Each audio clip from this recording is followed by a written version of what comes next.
This is CBC Here and Now.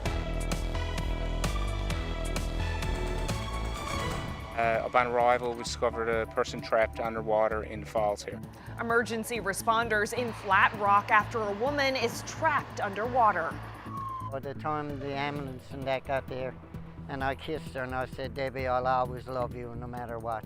An incredible loss. Doug and Debbie Taylor both contracted COVID-19. She passed away in April. Tonight, Doug Taylor sits down with our own C's Hair.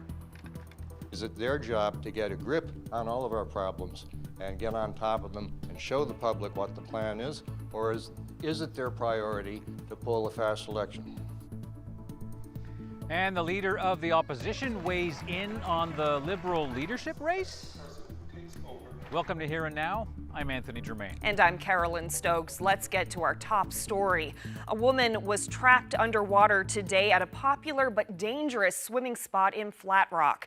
Over the years, several drowning deaths have occurred along Big River. Here and Now's Jeremy Eaton has the latest on what happened there today. Earlier this afternoon, the RNC and St. John's Regional Fire Department were called to what's known as the Big River here in Flat Rock. Now, that 911 call concerned a woman trapped under the falls. Now, while the woman has left the scene, the police and fire department would not comment on the status of the victim at this time. Now, as you can see, this river here behind me, it's very fast and the water levels are very high due to all the rain that we've had over the last couple of days. Now, while this is a popular swimming area, there is a sign leading to the trail to get down there saying that people should not be swimming here at all. And that led the St. John's Regional Fire Department platoon chief to issue this stern warning. Over the years, I've been down here a multitude of times, and I feel personally that it's an area to be avoided. Actually, there's been a lot of tragedy down here over the years, and you know, I think people should think twice about playing in this area or swimming in this area. And at this point, we're still waiting to hear from the RNC exactly what happened here on Wednesday afternoon. Jeremy Eaton, CBC News, Flat Rock.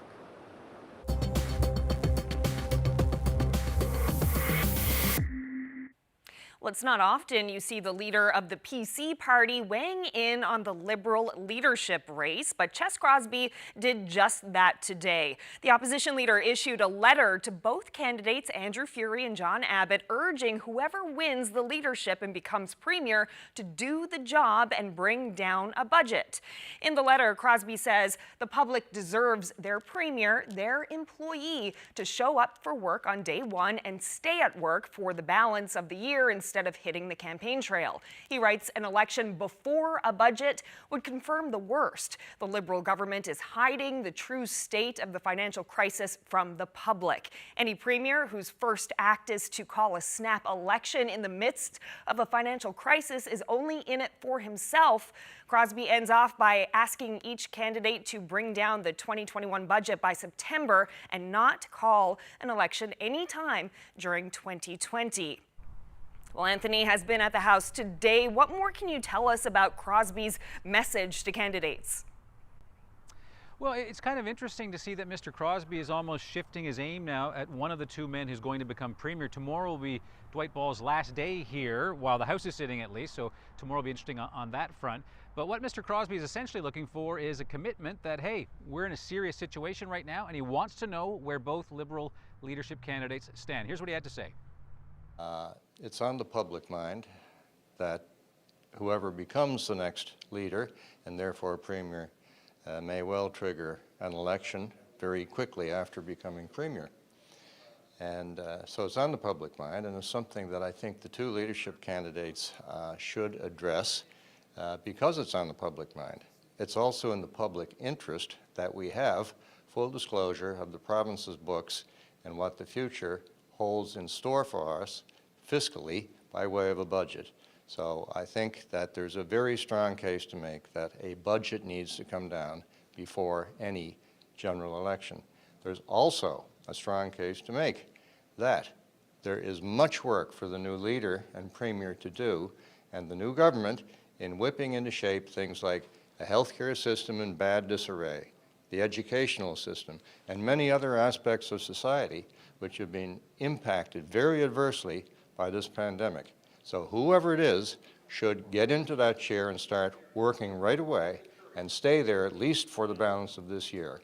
And I'm trying to call them out to make their views known to the public, whether they think that is their job. Is it their job to get a grip on all of our problems and get on top of them and show the public what the plan is, or is it their priority to pull a fast election? But Premier Ball has said he wants to give a clear representation of our finances before he leaves. If he does that, and we all see how bad it is, what would be wrong about campaigning and saying, okay, who'd be better at fixing this? The Liberals, the Tories, the NDP? Go to an election. Okay, so, seeing the books in that sense is of use for sure. It's valuable.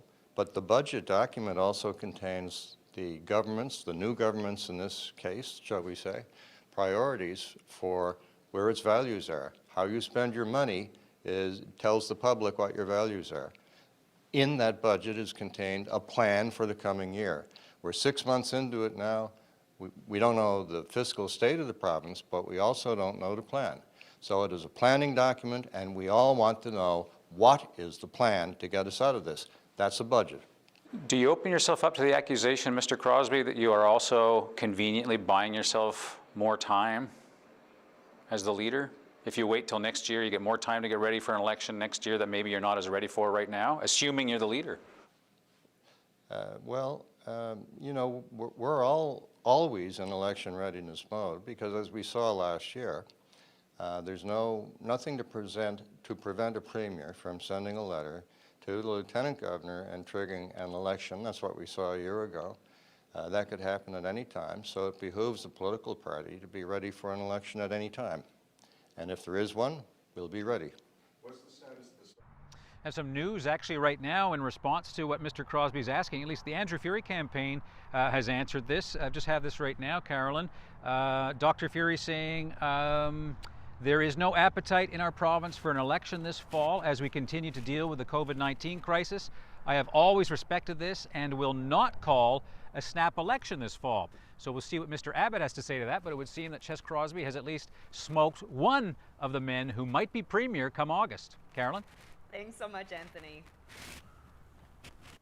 Well, from running for politics to walking downtown, some welcome news today for pedestrians. St. John's will soon close a portion of Water Street to vehicle traffic. Some business owners are already planning how to make the most of the extra space. Here and Now's Meg Roberts has more.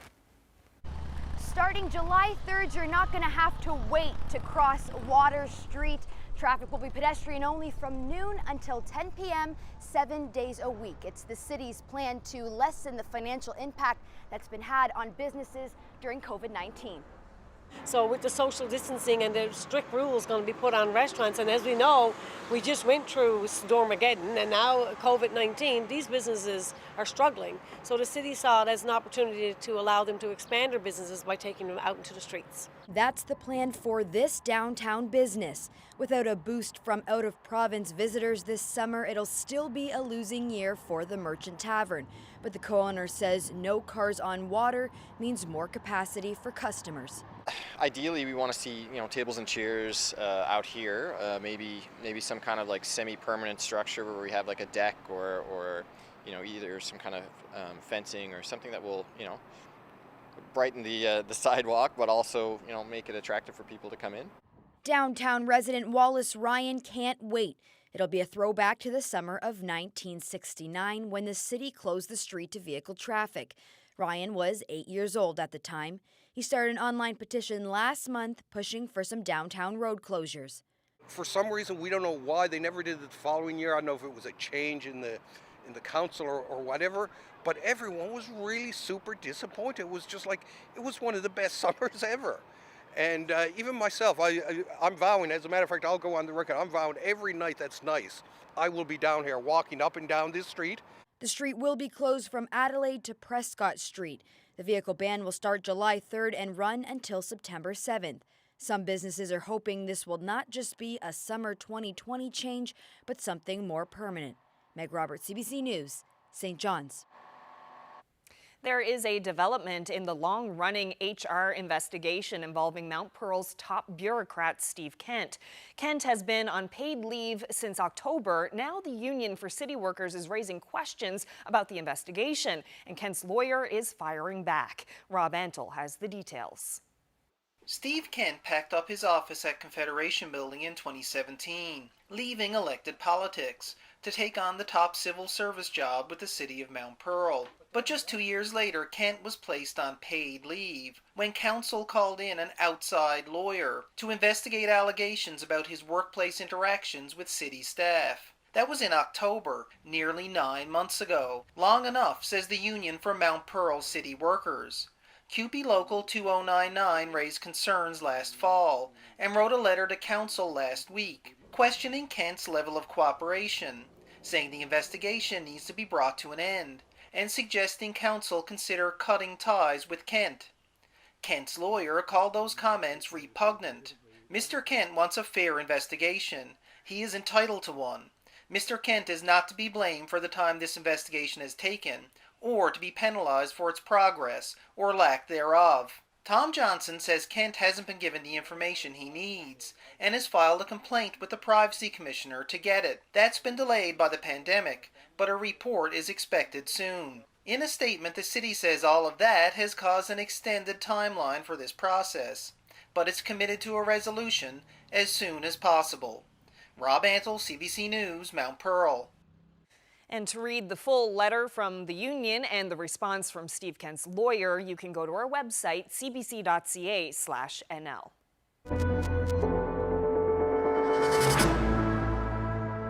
No new cases of COVID-19 today. That's 20 days in a row since we've seen any new cases. Today, health officials announced when this province moves to the next alert level.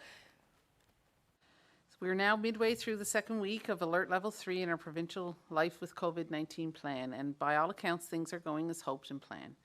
If we stay the course and all continues to go well, on Thursday, June 25th, we will move to Alert Level 2. Public health officials are working diligently to develop guidelines to support the reopening of more businesses and activities in Alert Level 2. These guidelines will be available on our provincial COVID-19 website. And that will come with bigger group sizes for gatherings, which is currently set at a maximum of 20 people. That will increase to 50 people at organized events. Certainly gatherings, we are looking to increase gatherings. Right now we're looking at increasing that to up to 50. But there will be some, some cautions, and certainly any indoor gatherings that are happening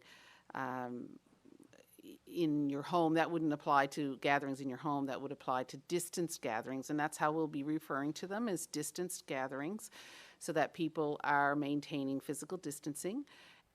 Another term to learn, and of course we're all used to hearing about our bubbles. Today, Dr. Fitzgerald said bubbles aren't going away, but the focus will shift to increasing group sizes.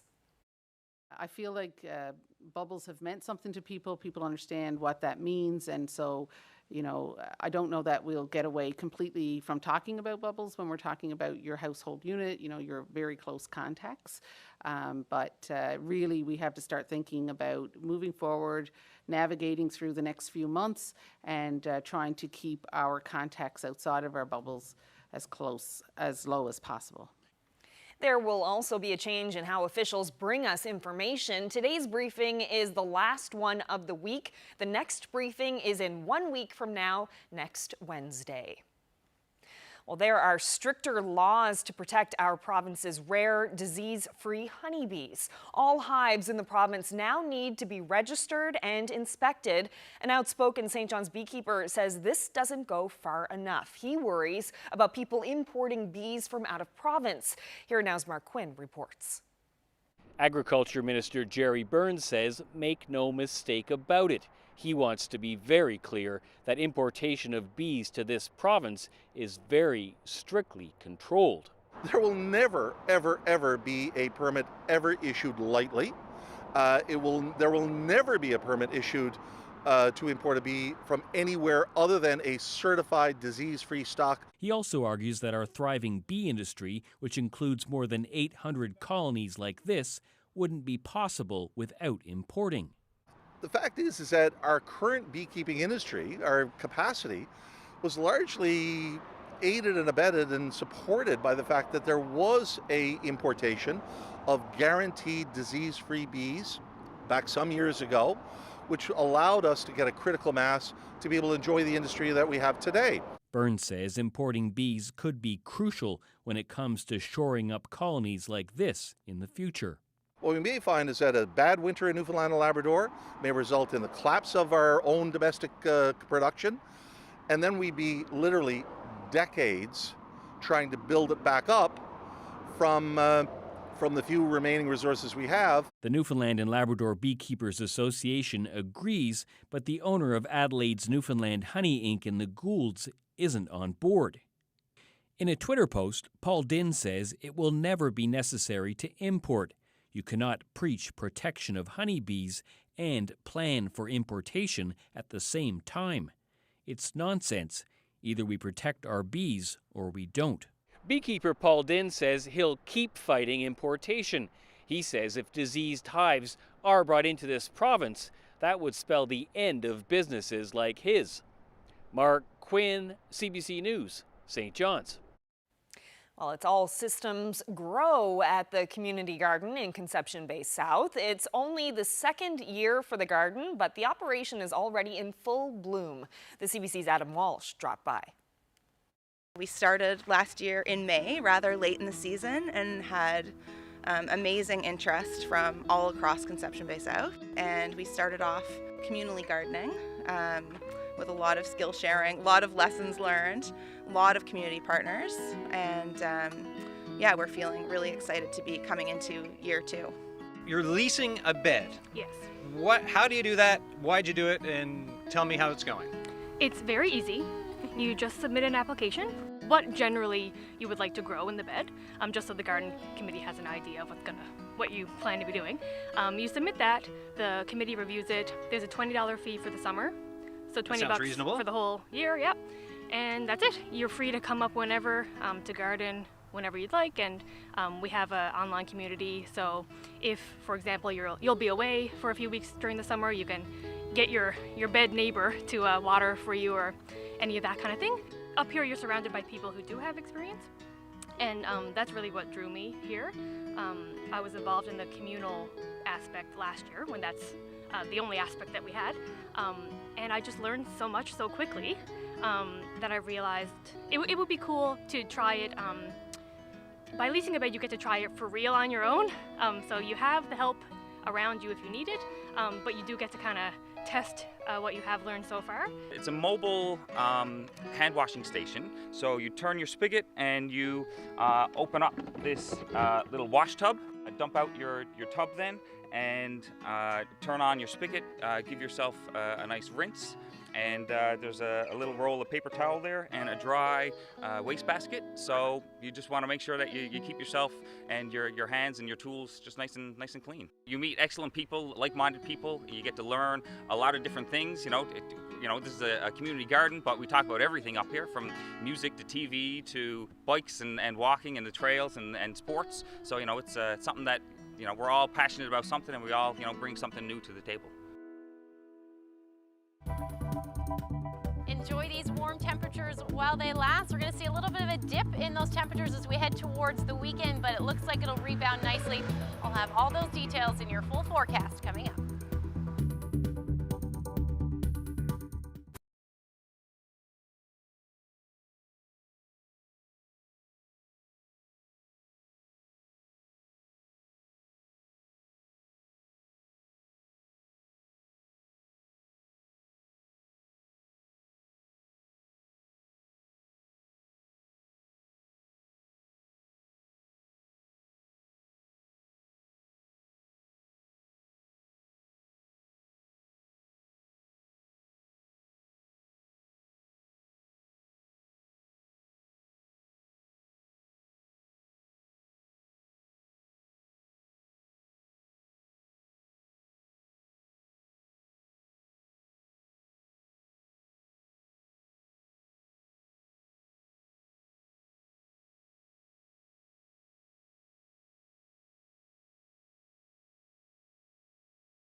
Anthony joins us again with more from the House. And Anthony, the leader of the opposition spoke out about a lack of confidence in the RNC today. But before you get to that information, you have an update on the Liberal leadership race. What happened?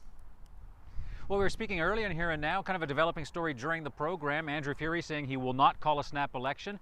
Since then, John Abbott's campaign has been in touch with me, and they tell me Mr. Abbott is willing to bring down a budget in September, but only after he consults with Ches Crosby and Alison Coffin. As for the election, his campaign says he would like to talk to both Mr. Crosby and Ms. Coffin about what's in the best interest of the province for the election timing. So it looks as though an election in 2020 is becoming much less likely than it was before today, before Ches Crosby asked both gentlemen not to have an election. So it's kind of an interesting development. Now, last night on Here and Now, we talked about the fact the government was looking at giving judges raises about 6 to 7%. I can tell you that I've learned from various sources that that seems to be falling apart, and it's not because of the opposition. Some Liberal MHAs don't think it's a good idea to give judges, well-paid, respected individuals in our society. This is not the right time to give them a raise. So it looks as though that's falling apart. So yesterday was judges and courts. Today it was police. As we have reported, Joe Boland, the chief of the RNC, he's facing a confidence vote by his membership, or the membership of the RNC's staff association. That came up today with Ches Crosby having questions for Andrew Parsons, who's not just the Justice Minister, but also the Attorney General. Mr. Speaker, there's mounting frustration, which has boiled over in an email sent to members by the Royal Newfoundland Labrador Constabulary Association, asking members if they still had confidence in leadership. This extraordinary move has shaken confidence in the constabulary. As the Attorney General, does the Minister feel the RNC still has confidence in him? The Honourable the Minister of Justice and Public Safety. Yeah, I guess the member's trying to take a different, attack or direct here. I guess a different direction here. What I will say to the member is I just had a meeting with the RNCA 2 days ago, and I can tell you there was no lack of confidence expressed there. Thank you. Well, that's very inspiring, Mr. Speaker. It's difficult to fully credit it in the face of the fact that a survey was conducted of members of the Constabulary Association, which found that 48% feel they cannot bring forward a grievance, complaint, or appeal without fear of reprisal. I ask the Minister again, as top law enforcement official, how does he defend this indictment of his leadership? I think the member's trying to make a connection that doesn't actually exist. As it stands right now, the RNCA is going through a survey process with their members, which I understand is still ongoing, so we can speak to it then. What I will say is if we want to talk about confidence, I understand the member's going through his own leadership review. So the question I would put back is, do you have the confidence of everybody around you, sir? Right, so some interesting back and forth in the House of Assembly today. You might have noticed Justice Minister Andrew Parsons, he's in the upper deck, almost like the Phantom of the Opera because of the new COVID seating, and that's where he's been watching the proceedings. Tomorrow will be Premier Dwight Ball's last day, really, while the House is sitting. He's not going to be done until the first week of August, but I'll be back here live tomorrow night for Dwight Ball's last day here while the House is sitting. Weather update is brought to you by the sold-out HCF Home Lottery. Thank you, Newfoundland and Labrador. Your support has been overwhelming. Prize winners will be announced on June 25th at hcfhomelottery.ca.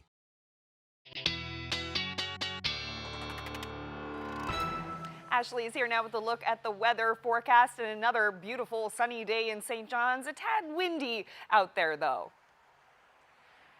Yeah, it was certainly windy this afternoon down at Kitty Vitty Lake tonight, and temperatures, though, absolutely stunning this afternoon here in St. John's. Let's take a look at those numbers. Reached a high near 24 degrees today. That gives us 11 days of 20-degree temperatures. Hopefully I can keep adding to that number, but a number of areas seeing temperatures in the 20s.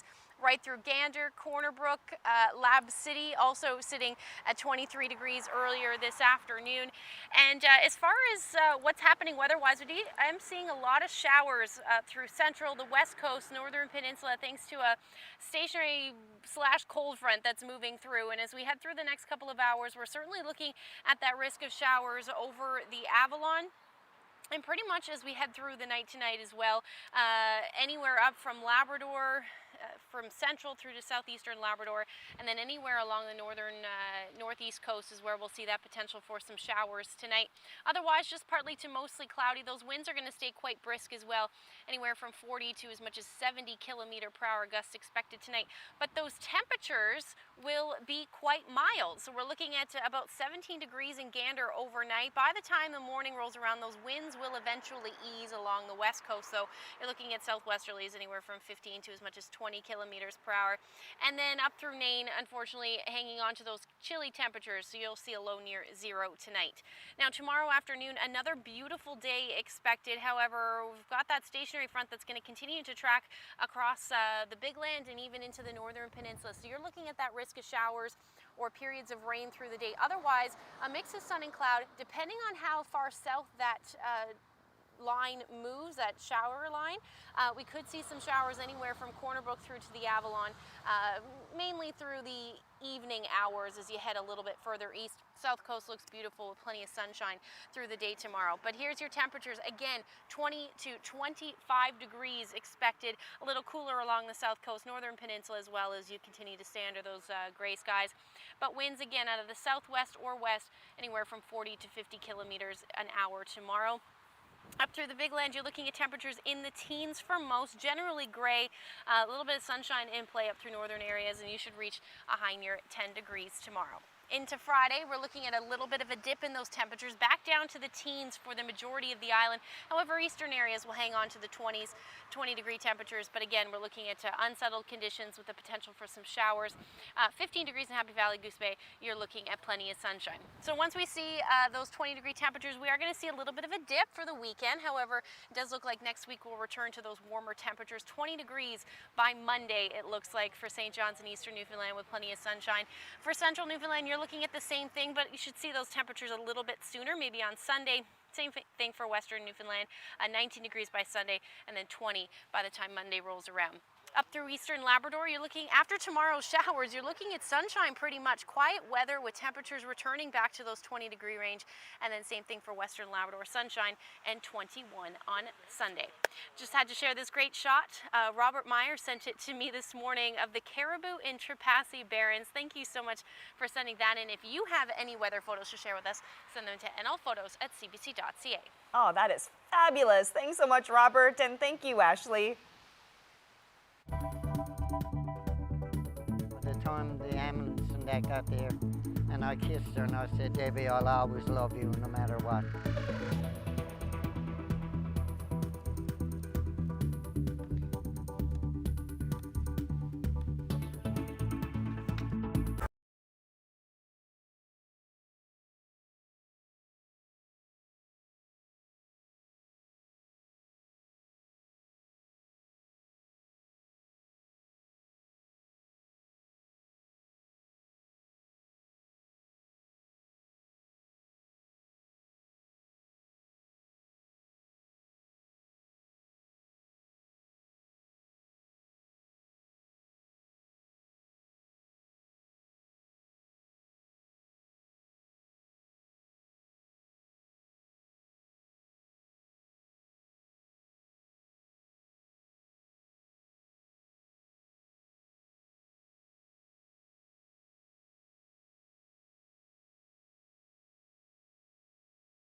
The fact that he's still alive is a serious miracle of the Lord.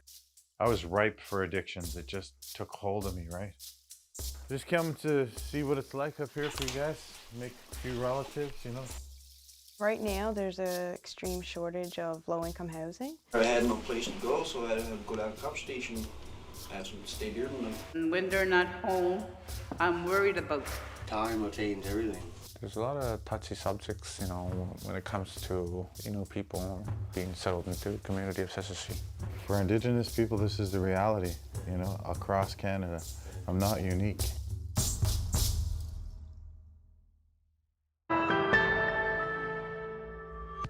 Welcome back.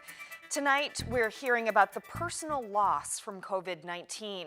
Doug Taylor became a widower on April 1st when his wife Debbie passed away in hospital after both of them tested positive for the virus.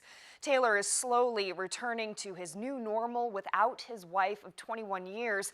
He keeps active around the yard, tending to various flowers he sells along the roadside. Between that and looking after cutting, bagging, and selling firewood, it's enough to keep his mind off everything he's gone through. The 68-year-old and his 61-year-old wife, Debbie, both became sick during the height of the first wave of COVID-19 in this province. She became the second death. Taylor has no idea how they caught the virus. Here and Now's Cease Hare dropped by for a visit outside Taylor's home in Conception Bay South. Doug, thanks for meeting me. It's been about 9 weeks since your wife passed away. How are you holding up? It's very difficult. I miss her love. I miss her friendship. I miss her completely, right? Let's go back to the beginning. When did you realize that there was something wrong with you? When did you and your wife start to become sick? Well, it was about the 15th or maybe the 20th by then. We felt like we were suffering from the flu. We had flu symptoms, cough, and a real bad cough, Debbie did. And we were having diarrhea and aches and pains everywhere. Well, that went on about a week. So I took it, I decided to phone Dr. Chief because neither one was getting any better, and to see if she could find a way to get us tested, because it was the early start of the COVID, right? But anyway, they came down and we were tested on either the 30th or the 31st, and anyway, when the 1st of April came along, Debbie went in hospital. She was hospitalized, and she was only in there until the 6th, and she passed away. I want to go back to when you were home and the decision was made for her to go to the hospital. What was that like? Like I said, both of us were really sick up till then that day, and Debbie was there with her head down. She couldn't even keep her head up. She was that sick. And anyway, I lifted up her head by the time the ambulance and that got there, and I kissed her and I said, Debbie, I'll always love you no matter what. And then they took her. You couldn't go? No, they told me it'd be better to stay home. I couldn't go with her. It was terrible. I spent 21 days in that apartment. I had to grieve by myself and fudge for myself. I was 7 days, I couldn't eat a bite. Was I ever sick? But thank God he delivered me from it. What was that like, not being able to grieve the way you thought you would be able to? Well, I mean, I couldn't take her and have a church service and have family there. I couldn't even bury her. So I mean, and I didn't have her then. She was still at Ecky's funeral home. So I was there all alone, got a call from my family and friends and that, but I was in a terrible way. I didn't know if I was coming or going. She goes into the hospital around April 1st, you said? Yes. You're home by yourself in self-isolation? Yeah. Then what happened the day you found out? I had a gut feeling, but I didn't think she'd die, you know. I mean, just like I died myself. empty. It was terrible. You know, it's shock, everything that goes with it. Lost. It's like you're lost for words. You're lost. You don't know. You know, you're in a trance more or less. Couldn't get a hug. I couldn't embrace anyone. You know, at a time of death, you need that kind of thing, right? Yeah. What was the worst part of all of that at that time? Not being able to be with her in the hospital. She had to die alone. Not alone, but with strangers. You know. That was hard. And the fact that she wasn't coming back. To acknowledge that, I don't think I'll ever get it past that. What about knowing you had it, she had it, you were spared? That's a mystery question. I might never know why, but I think God got a thing for me to do here. I don't know what it is yet, but He's telling me to wait. What's the indication of where maybe you and your wife contracted the virus? Looking back on anything. Looking like back, it could have been weddings, large crowds. No, it could have been the hospital, St. Clair's Hospital. It could have been in a taxi. It could have been up at Dominion. It could have been Shoppers Drug Mart. We don't know. And I'm absolutely disgusted because I wasn't approached after my wife died to see where we picked up the virus. No one called me. No one, you know. You've suffered a great loss. I did. In this province, we have fared very well in terms of our total numbers, Yes. and things are changing, restrictions are lifting, and Yeah. I think a lot of people may think that this is over now. What's your advice to people who are letting their guard down? Don't do it. Because it's the worst sickness I ever experienced, and I wouldn't want to go through it again. Not for a farm down south. It was that bad. It was bad. Thank you, Doug. Thank you.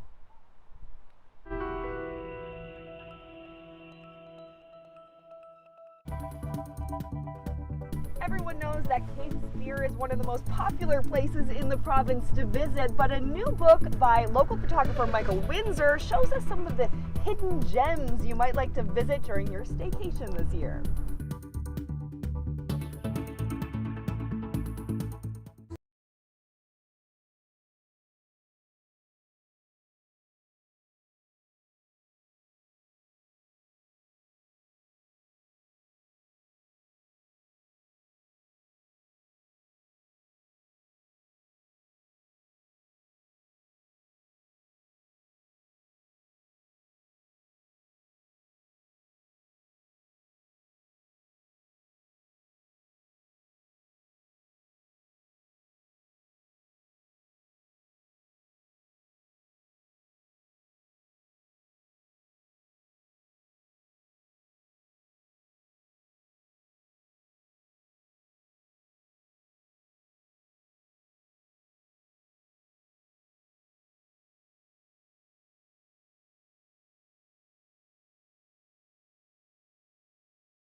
being a big guy or having facial hair, it's just hair. Like, it just grows. There's no reflection of the person you are based on your facial hair. Someone said it's the beard that's on the inside that counts. It's about just showing people as people, put on a tail, like now you're a merbai. It's not just about men in tails, it's about pretty much anybody in tails, and that's kind of the beauty of merbais. I want people in different ways to see men being depicted in ways that they're not used to seeing them. There will be some people who are maybe challenged by what they're seeing. But first and foremost, we're all gorgeous.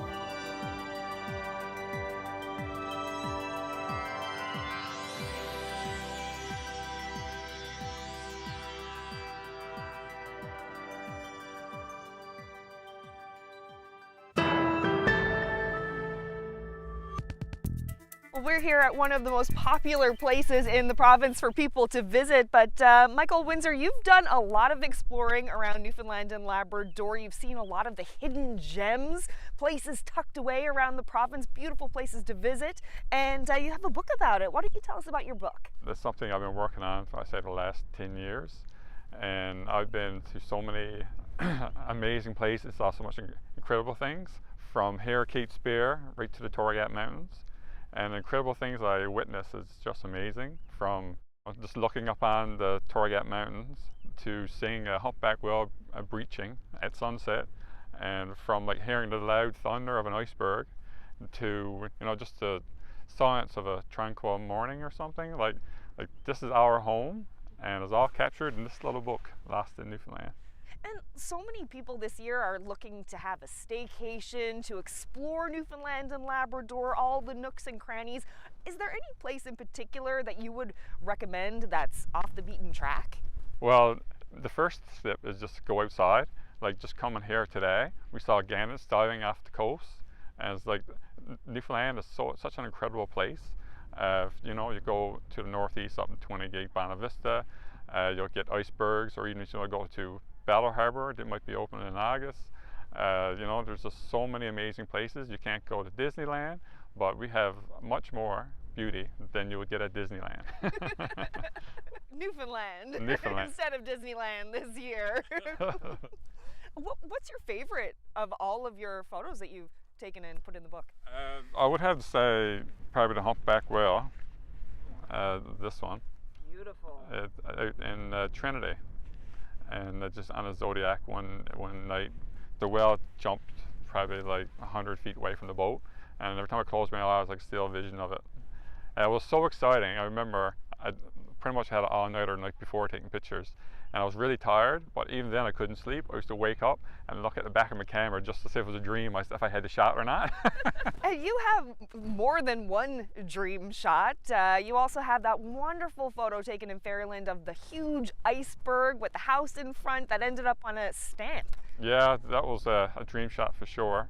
Actually, that's the one I chose for the cover of the book, Lost in Newfoundland.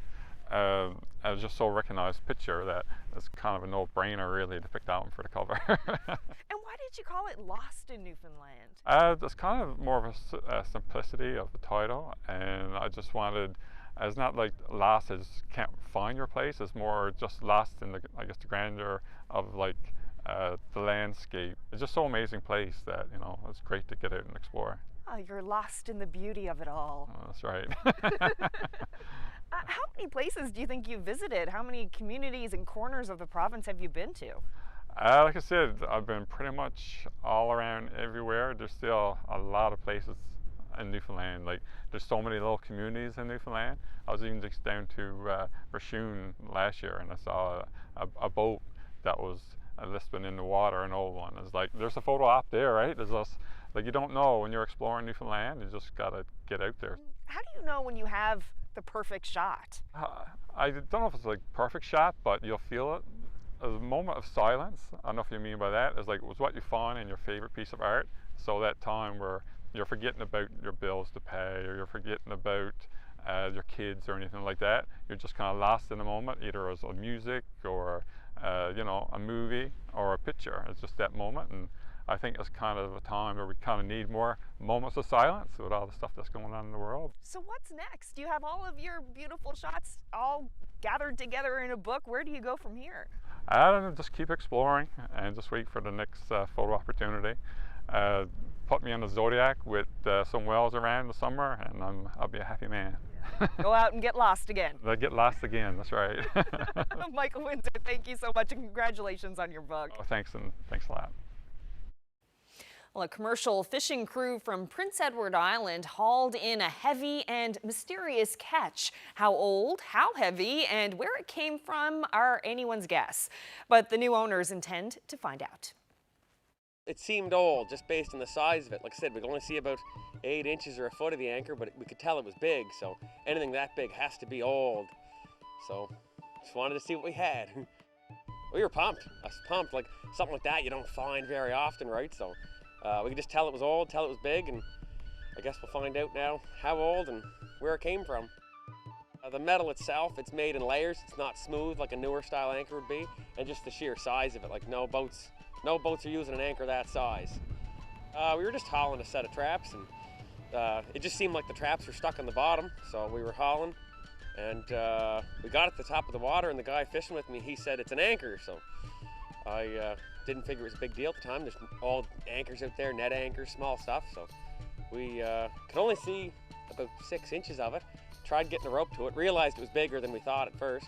There was no way we were getting that aboard, so we just got it tied as close to the boat as we could, made sure it was tied good, we weren't going to lose it, and got it into the wharf, and we used the hoist on the wharf to lift it out of the water. But we're just guessing like 800 to 1,000 pounds. I have no idea yet. We couldn't fit it on the scale. We're going to get a hold of a few people that can test the metal and see what kind of age it is, and just the way the anchor's made, just get an idea how old it actually is. So we're thinking 1800 sometime, but it could be older, could be a little newer. There was one shipwreck off of here in the late 1700s. I don't know if this anchor would be that old, but the story was they lost their anchor, so the end of the chains broke on this, so it just kind of adds to the mystery, like maybe that's the anchor they lost, and maybe it's not that old, but it'd be interesting to find out. Had a few guys interested in it, and it's not for sale. Not for sale yet anyway.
Well, if there's one word we've all become used to over the past few months, it's bubble. Throughout the lockdown, health officials encouraged us to stay in our bubble, then slowly allowed us to expand our bubble.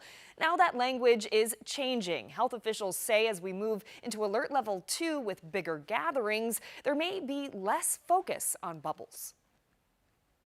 I think people have gotten used to the bubble, meaning the people who are your close contacts, and I think it's okay to continue to talk about it that way, but our messaging will be certainly to keep your contacts outside of your close contacts, to keep those contacts as low as possible so that you reduce the risk if we do start to see transmission of COVID within our communities, that you will reduce the risk of spread. I feel like bubbles have meant something to people. People understand what that means. And so, I don't know that we'll get away completely from talking about bubbles when we're talking about your household unit, your very close contacts. But really, we have to start thinking about moving forward, navigating through the next few months, and trying to keep our contacts outside of our bubbles as low as possible. So I think underlying all of this is an area of common sense and responsibility for everyone. Just use and practice, the same things that we keep talking about every day. Hand washing and safe physical distancing and so on. So, when you put all this together, and as Dr. Fitzgerald said, we can put numbers in place and try and restrict numbers. But, anytime you get a gathering and anytime you get, anybody, I guess, over 2 or 3 or whatever the number would be, there's a risk. And, we've been successful simply because we've had good compliance in Newfoundland and Labrador. And people in our province deserve the credit for that. So just continue to be responsible, continue to use good common sense, practice the safe health guidelines.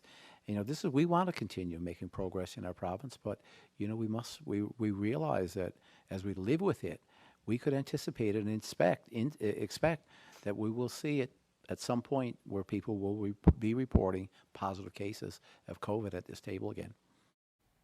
Well, the Prime Minister had some good news today for summer campers. 31 national parks will open some of its campgrounds next week, but only for Canadians with existing reservations.